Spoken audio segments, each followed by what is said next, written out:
오늘은 우리 교회가 창립한 지 54주년이 되는 창립 기념주일로 지키고 있습니다. 창립 기념주일로 지키면서 무슨 말씀을 전할까 고민하다가 묵상하는 가운데 오늘 에베소서의 말씀, 목회자의 역할, 성도의 역할, 뭘까?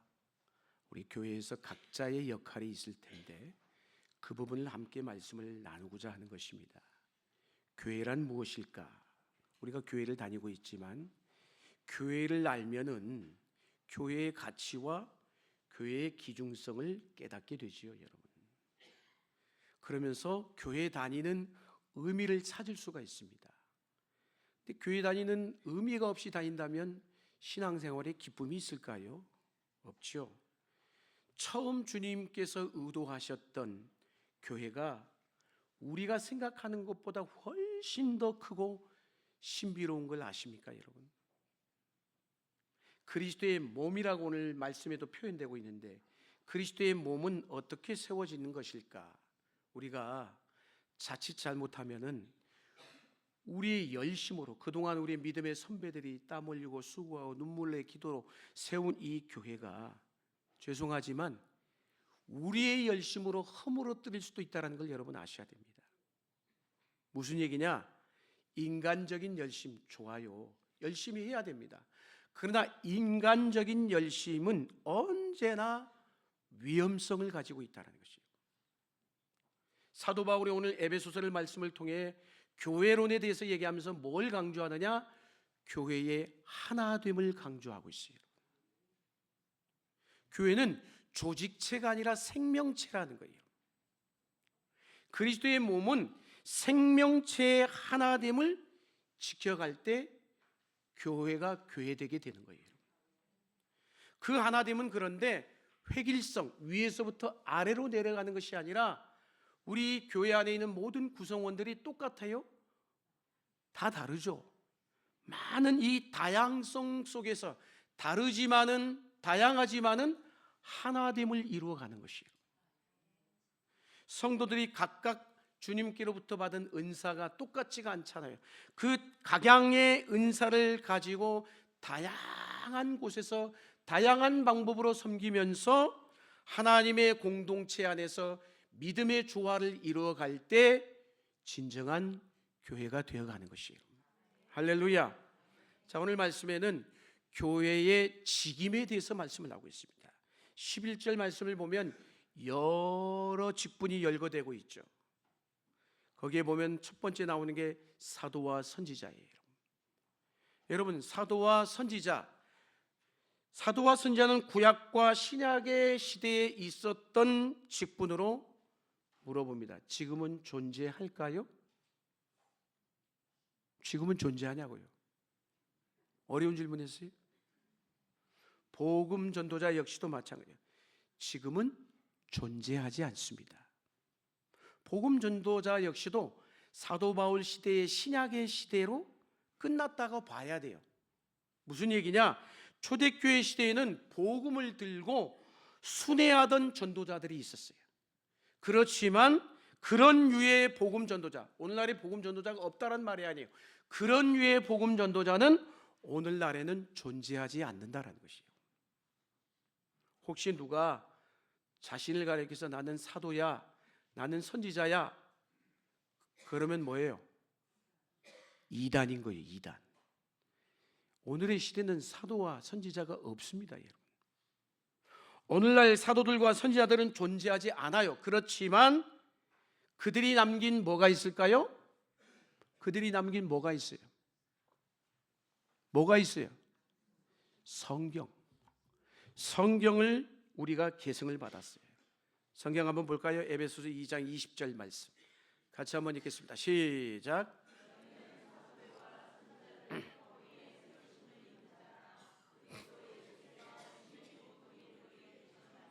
아멘. 저기에 뭐라고 있어? 사도들과 선지자들의 터 위에 세우심을 입은 자라. 터라는 게 뭐예요? 하나님의 저들이 계승해 준 이 말씀으로 세우심을 받은 거예요. 저도 그렇고 우리 모두가 그렇다는 거예요, 여러분. 할렐루야. 자, 신약의 교회는 사도들과 선지자들이 남긴 이 바로 성경의 절대 권위성을 인정하고 그 말씀을 따르는 게 신약의 교회, 오늘날의 교회인 것이에요. 할렐루야. 교회는 어느 날 갑자기 하늘에서 뚝 떨어진 게 아니에요, 여러분. 어떤 분이 그래요. 나는 하늘의 계시를 받았대, 환상을 받대. 뭐 계시를 받을 수 있고 환상을 볼 수도 있고, 어떤 분은 또 하나님의 음성을 들었대. 목사님들도 또 믿음이 신실한 간증자들도 주의 음성을 들었다는 거야. 여러분, 직접적으로 하나님의 음성을 들려준 시대는 이미 끝났어요, 여러분.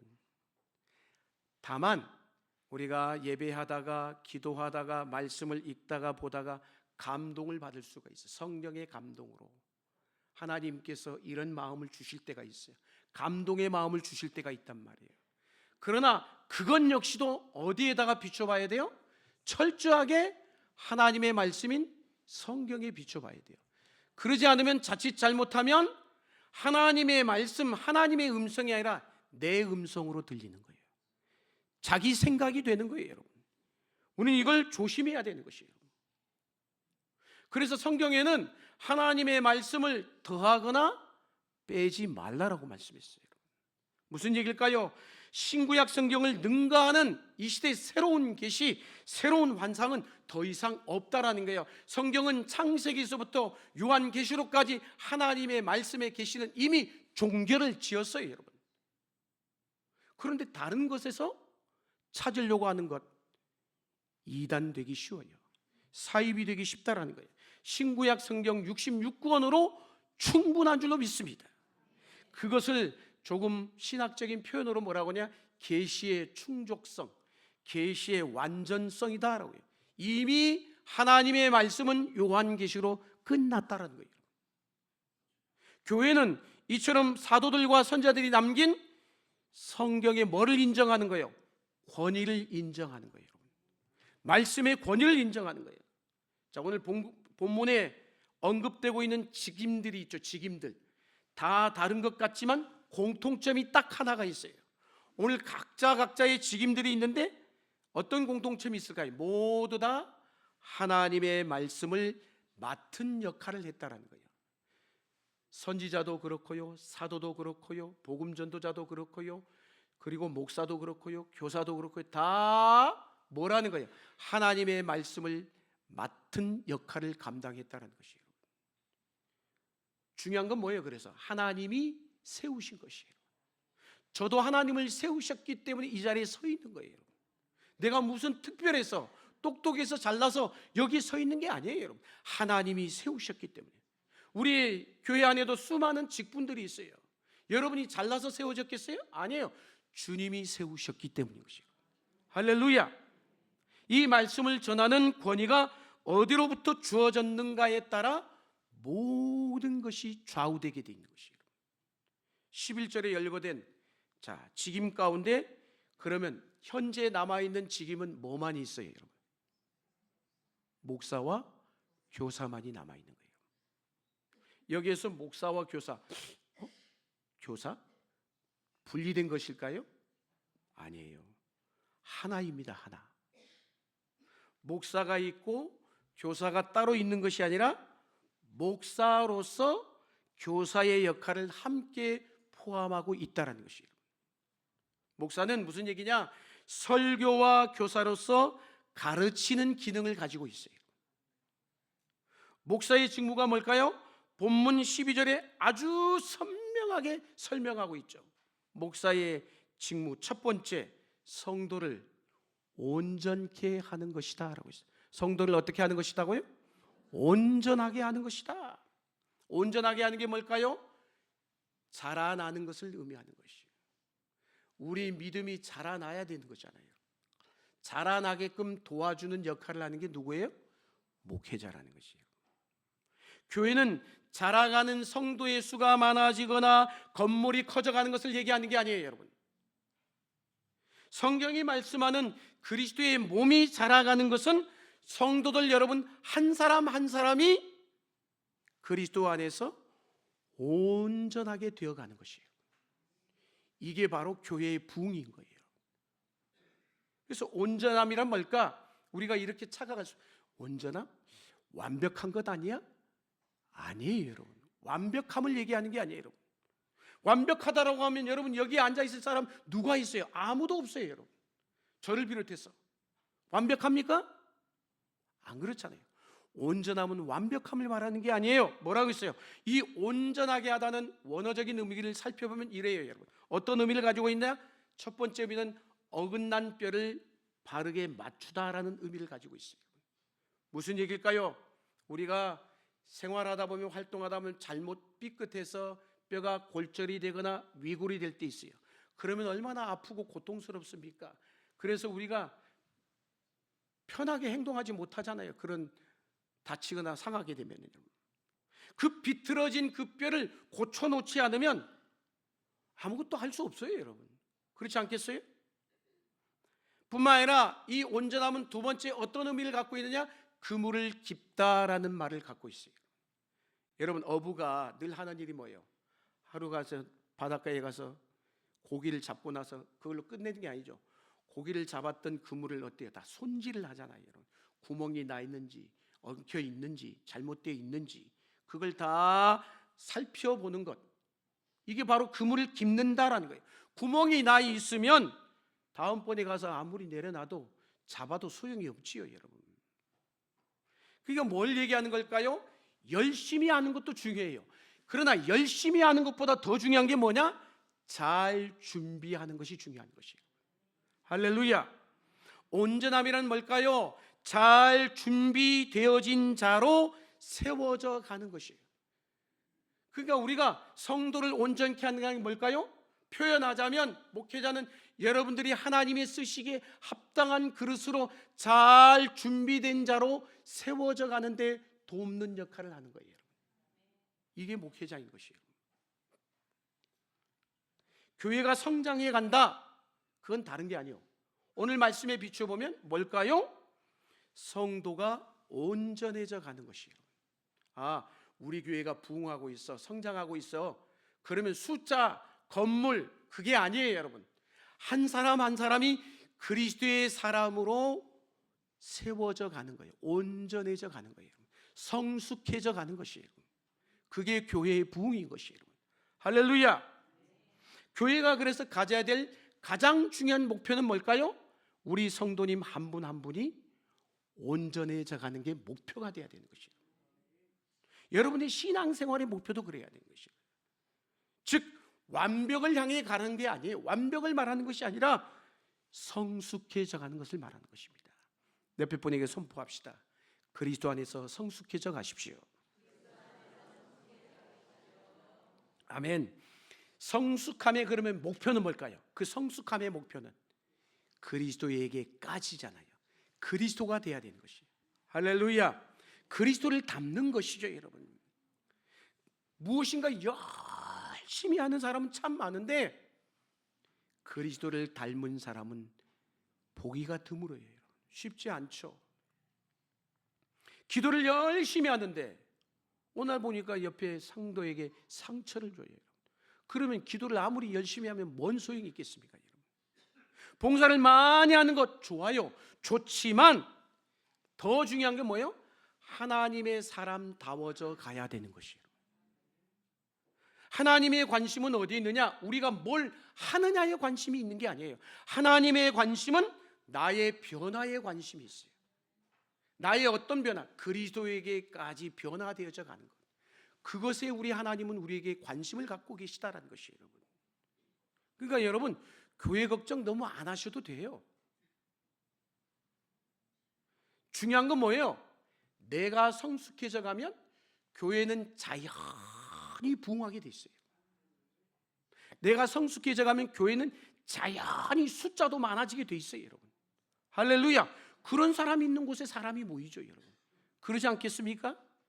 그러니까 우리의 온전함이 목표가 되어야 되는 것이에요, 신앙생활에. 온전함을 이룬 성도들이 많은 교회가 좋은 교회라는 것이에요. 선교도 하고 봉사도 열심히 하는데 집에 가서 그냥 부부끼리 싸워. 그러면 교회에서 아무리 봉사 열심히 하고 선교하면 뭔 소용이 있겠냐 이거예요. 교회에서 직분을 가졌는데 예수님을 닮는 모습이 보이지가 않아.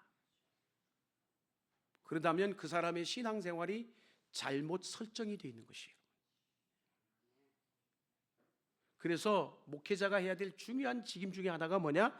바로 여러분 성도님 한 분 한 분을 그렇게 온전하게 하는 거예요. 그걸 말씀하고 있는 거예요. 그 일을 위해 교회에 보내진 선물이 바로 목회자인 것이에요. 목사는 자기가 하고 싶은 일을 하는 존재가 아니에요, 여러분. 목회자는 성도들이 그렇다고 원하는 대로 끌려가는 존재가 되면 안 되는 거예요. 하나님이 교회를 위해서 맡기신 그 일에 집중해야 되는 것이에요. 그럼 목회자는 어떻게 하면 성도를 온전케 할 수 있을까요? 어떻게 해야 될까요? 목사라는 헬라어 동사를 찾아보니까 양을 치다라는 단어에서 나왔더라고요. 여러분, 우리가 잘 아는 요한복음 1장에 보면은 디베라 바닷가에 부활하신 주님이 나타나셔서 네가 나를 사랑하느냐 베드로에게 물으셨죠. 그때 베드로에게 주님이 뭐라고 말씀합니까? 내 양을 먹이라, 내 양을 치라라고 말씀하고 있어요. 그 단어에서 나온 거예요, 여러분. 양떼를 먹이고 양떼를 치는 것, 그게 목양, 목회인 것이에요. 그럼 어떻게 하는 것이 성도들 양을 먹이고 치는 것일까요, 여러분? 말씀 선포와 가르침을 통해서 하는 거예요, 여러분. 말씀 선포와 가르침. 그래서 목자가 그걸 표현하자면 우리 사랑하는 성도들 양들을 푸른 초장으로 데려가서 양질의 좋은 풀을 먹이게 하는 것, 그게 목회자의 사명인 거예요. 그래서 성도들을 온전하게 하기 위해서 교회의 다양한 프로그램이나 방법들이 동원될 수 있겠지요. 그렇지만 그보다도 핵심은 뭐예요? 말씀을 통해서 이루어져야 된다는 거예요. 이 강단에서 선포되는 말씀을 통해서. 목사는 그래서 하나님으로부터 말씀 전하는 일을 위임받은 거예요. 위임받아서. 잘나서 서 있는 게 아니라 하나님으로부터 이걸 위임받았기 때문에 제가 여러분에게 전하고 있는 거예요, 여러분. 말씀을 통하여 교회가 굳건하게 세워지도록 사명을 다해야 되는 것이죠. 그래서 어쩌면 그래서 오늘 설교는 저를 향해서 강력하게 하는 말씀인 거예요. 함께 배우고 함께 듣기 위해서 제가 여러분에게 선포하고 있는 거예요, 여러분. 알아야 될 거 아니겠어요, 여러분? 신구약 말씀, 여러분 성경을 탁 하나로 압축하면 뭘까요? 복음이잖아요. 복음. 복음이 뭐예요? 다른 말이 아니잖아요. 복음은 다른 게 아니라 예수 그리스도잖아요. 할렐루야. 그러니까 목사에게 주어진 건 하나님의 말씀 곧 복음을 증거하는 일에 교회의 운명과 미래가 달려 있다고 해도 과언이 아닌 것이에요. 그런데 이 말씀이 점점 약화돼 보세요. 말씀이 허물어져 보세요. 교회도 금방 허물어지게 돼 있어요.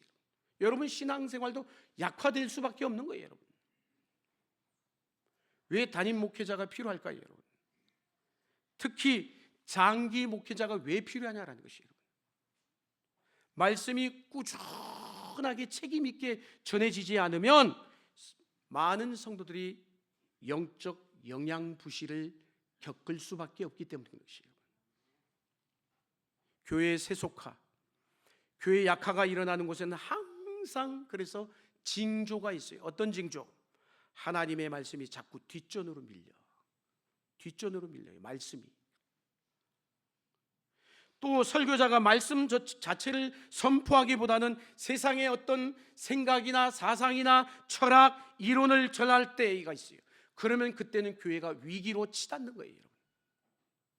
그런 건 세상에 더 잘해요. 교회 와가지고 굳이 그렇게 안 해도 된단 말이에요. 오늘날 사람들이 그런데요, 여러분. 권위 혹은 진리에 대해서 알러지 반응을 일으킵니다. 권위가 상실된 시대를 살아가고 있죠. 진리가 부재된 시대를 살아가고 있어요. 성경의 절대 권리를 인정하지 않으려고 합니다. 말씀 선포하는 일이 그러다 보니까 까다로워졌어요. 시대적 환경과 문화가 절대 진리, 복음, 예수 그리스도에 대해서 자꾸 알러지, 거부 반응을 보이기 시작했기 때문인 것이에요. 그럼에도 말씀 선포하는 일은 그 어떤 것보다도 양보해서는 안 되는 것이에요. 하나님은 지금도 말씀을 통하여 회심자들을 일으키시고 영적 성장을 일으키시며 헌신자들을 이끌어내시기 때문인 것이에요. 할렐루야! 생명력 넘치는 말씀이 강단에서 흘러나와야 교회는 역동적으로 살아 움직이게끔 되어 있어요. 설교는 강연이나 강의가 아닙니다. 하나님의 말씀의 대언인 것입니다. 여러분, 예배 가운데 그래서 설교의 시간이 대단히 중요한 것이에요. 말씀을 들을 때 우리 안에 신비로운 일이 일어납니다. 하나님은 설교라는 이 도구, 통로를 통하여 하나님의 말씀이 회중에게 전해지게 하여 주시고 당신의 뜻을 전달케 하신다는 것이에요. 때로는 여기 서 있는 설교자가 부족할 수 있어요. 부족할지라도 그 부족한 입술을 통하여 하나님의 뜻을 드러내신다는 것이에요. 그 과정 가운데 무엇이 성령이 개입하셔서 역사하시죠, 여러분. 그래서 우리 자신의 말씀을 듣는 가운데 내면의 변화가 일어나는 것이에요. 설교자는 성도들의 영적 필요를 채워주는 역할을 무엇보다 그래서 중요하게 생각해야 되는 것이에요. 뿐만 아니라 성도들은 하나님이, 목회자는 성도들이 자꾸 이 말씀 앞에 서도록 이끌어야 되는 것이에요. 그게 목회자의 역할인 거예요. 하나님의 말씀을 받을 때 여기 서 있는 설교자도 중요해요. 설교자도 중요하지만 듣는 우리의 태도도 매우 중요함을 아셔야 됩니다. 자, 성경을 한번 볼까요? 데살로니가전서 2장 13절 어떻게 말씀을 들어야 될지 말씀하고 있죠? 같이 한번 읽겠습니다. 시작.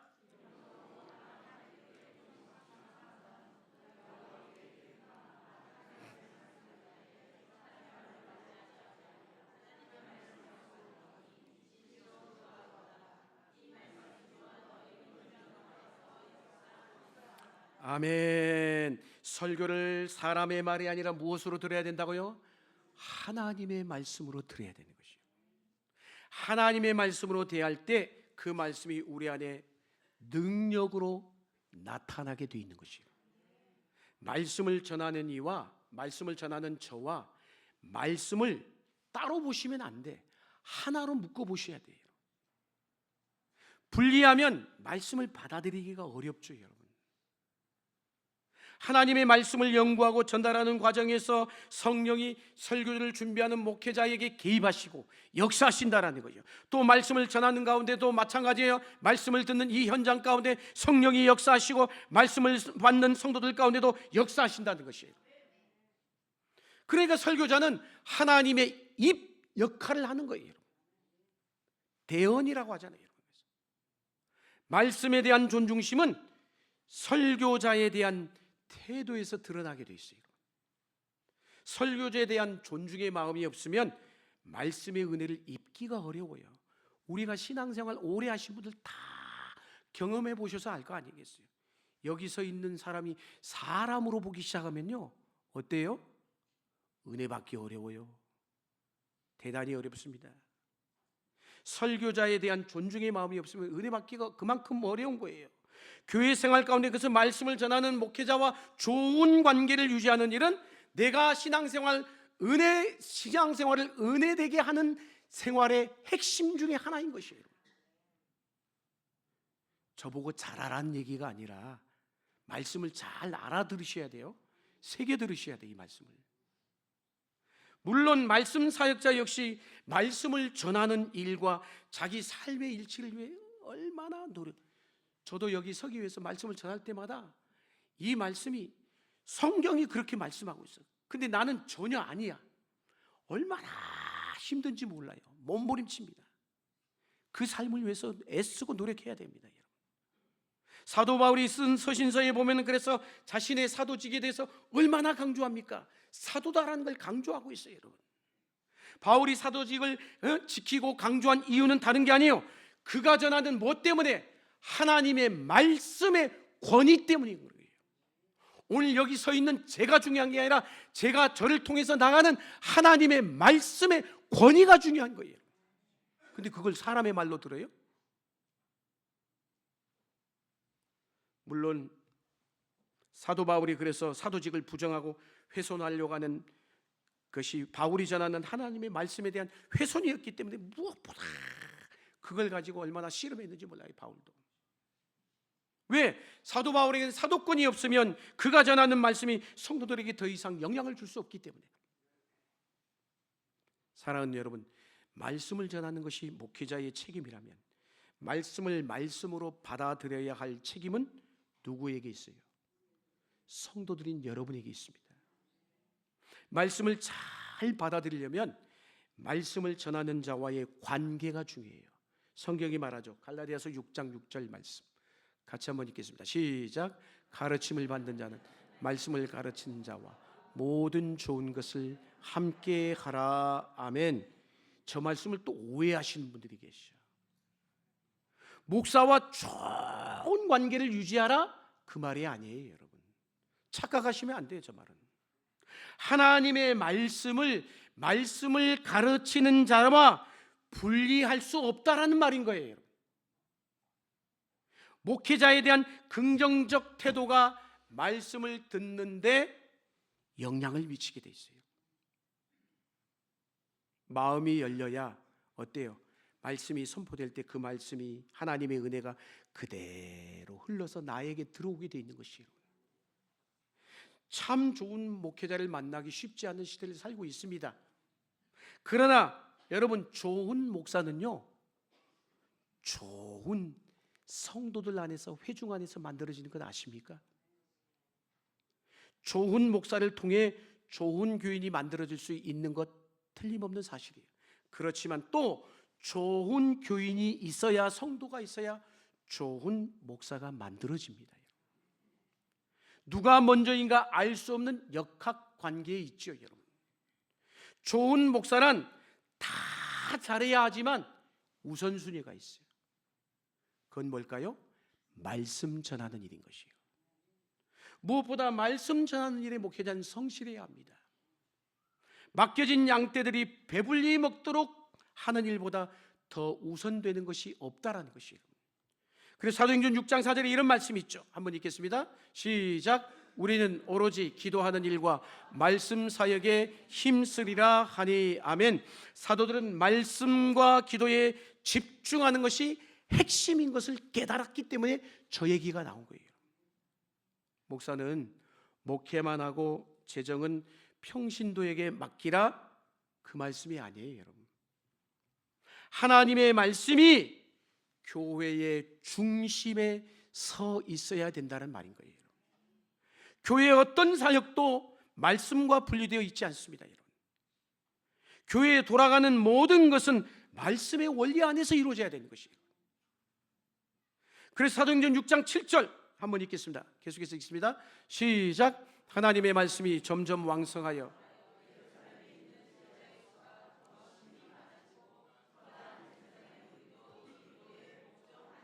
아멘. 말씀과 기도에 집중하는 일이 핵심이라는 거예요. 목사가 설교와 가르치는 일에 집중하는 것이 쉽지 않죠. 그렇지만 성도들에게 말씀의 꼴을 먹이는 일에 최선을 다해야 되는 거예요. 다른 것은 아무리 잘해도 설교보다 더 우선되면 안 되는 거예요. 그런데 해야 할 일이 많죠. 신방도 해야 되고, 상담도 해야 되고, 행정도 해야 되고, 또 교회 건축을 하게 되면 건축에도 신경을 써야 되고, 말씀을 준비한다는 게 그리 쉽지 않아요, 여러분. 설교를 제대로 잘하기 위해서는 말씀 자체에 대한 이해와 해석이 필요합니다. 또 청중에 대한 이해와 성도들이 살아가는 세상에 대한 이해도 필요해요. 세상을 알아야 될 거 아니겠어요? 여러분들이 살아가는 삶의 자리도 이해돼야 되죠, 여러분. 시대를 읽을 줄 아는 눈을 길러야 합니다, 여러분. 신학만이 아니라 주변의 학문에 대한 식견도 어느 정도 가지고 있어야 돼요. 현대사회는 그만큼 다양하고 복잡하기 때문이에요. 말씀을 듣는 청중들도 얼마나 까다로운지 몰라. 다양합니다, 여러분. 뭐 이런 말씀하면 걸리고, 또 이런 말씀하면 뭐 이렇게 얘기하고, 다양해요. 젊은 세대로 갈수록 진리에 대한 의문점, 의구심이 많아져요, 여러분. 설교를 하면 그냥 되는 게 아니라 고려해야 될 변수가 너무 많다는 거예요. 말씀을 준비하는 가운데. 한 편의 설교를 위해서 그래서 아무리 시간을 쏟아부어도 시간이 부족할 때가 많아요. 그런 면에서 목회자는 바쁜 활동가이기보다는 좀 더 차분히 시간을 가지며 말씀의 정성을 기울이는 노력이 필요한 것이에요. 한 교회를 목양하도록 위임된 담임 목회자에게 설교는 그래서 목양의 핵심인 거예요. 성도들 직접 만나지 못할지라도 설교를 통해 성도들을 만나는 겁니다. 말씀을 전하는 과정에 성령의 역사 작용이 있지요, 여러분. 성령은 각 개인에게 필요한 말씀을 받아들이게 하십니다. 그래서 설교는 단순한 연설이 아닌 거예요, 여러분. 설교의 행위 안에 무엇이 있기 때문에 성령의 분명한 개입이 있기 때문인 것이에요. 성령의 감화는 말씀을 전하는 가운데 일어나게 돼 있어요. 하나님은 설교를 사용하여 회중을 돌보게 하십니다. 성령은 목사로 하여금 무엇을 설교해야 될지, 이번 뭘 설교해야 될지 알려주셔요. 우리 공동체, 오늘날 우리에게 필요한 말씀이 무엇인지 목회자에게 알려주십니다. 하나님의 말씀이 제대로 그래서 이 공동체 가운데 흘러넘치게 하는 것보다 더 중요한 일이 있을까요, 여러분? 그것을 대신할 수 있는 것은 아무것도 없어요, 여러분. 말씀보다 앞서는 것이 있으면 안 됩니다. 아무리 예배 시간에 귀중한 것들이 많아도 말씀이 중심에 놓여 있어야 되는 것이에요. 주방 봉사? 말씀보다 앞서면 안 돼요, 여러분. 하다가도 올라와서 예배 드려야 돼요, 여러분. 우리가 개인 묵상이나 연구를 통해서 은혜를 받지만 예배 안에서 이 회중의 예배를 통해 선포되는 하나님의 말씀은 분명히 다르기 때문에 그런 것이에요.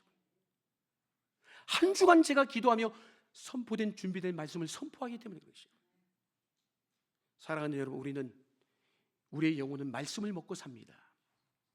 밥을 먹어야 힘이 나는 것처럼 말씀을 먹어야 우리 영혼이 힘을 얻게 되어 있다는 것이에요. 오늘날 성도들이 살아가는 세상은 매우 복잡하고 혼란스러운 세상이에요, 여러분. 우리의 영혼이 수많은 유해한 문화들에 휩싸여 살아가고 있다는 것이에요. 그만큼 성도들의 삶은 세상과 마귀에게 노출되어 있어요. 인터넷을 통한 정보가 얼마나 넘쳐나온지 몰라요. 요새는 AI 시대라 가지고 치기만 하면 모든 정보가 다 나오잖아요, 여러분. 그러다 보니 우리 정신세계가, 우리 영혼이 거기에 딱 사로잡힐 수밖에 없는 시대 가운데 살아가고 있어요. 영적인 분별력이 필요한 시대입니다. 바울은 교회를 흔들어대는 적들이 있음을 알려주었어요. 읽을까요? 사도행전 20장 29절 30절 그 말씀이 나와 있어요. 같이 한번 읽겠습니다. 시작.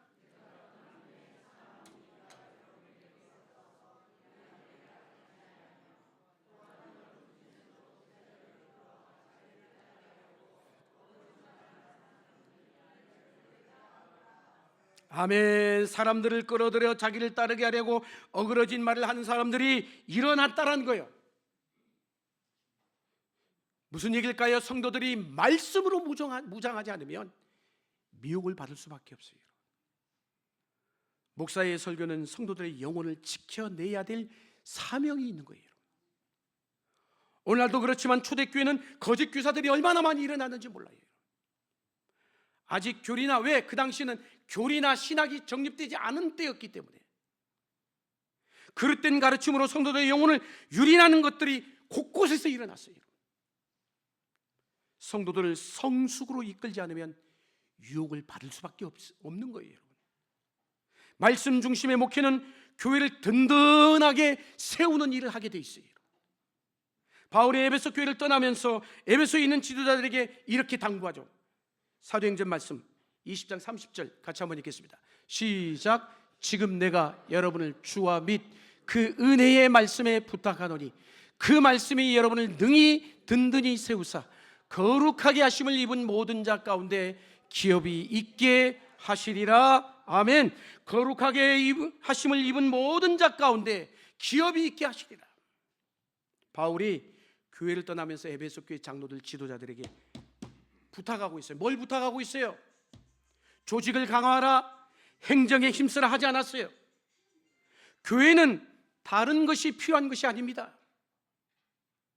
주와 그 은혜의 말씀이면 충분합니다.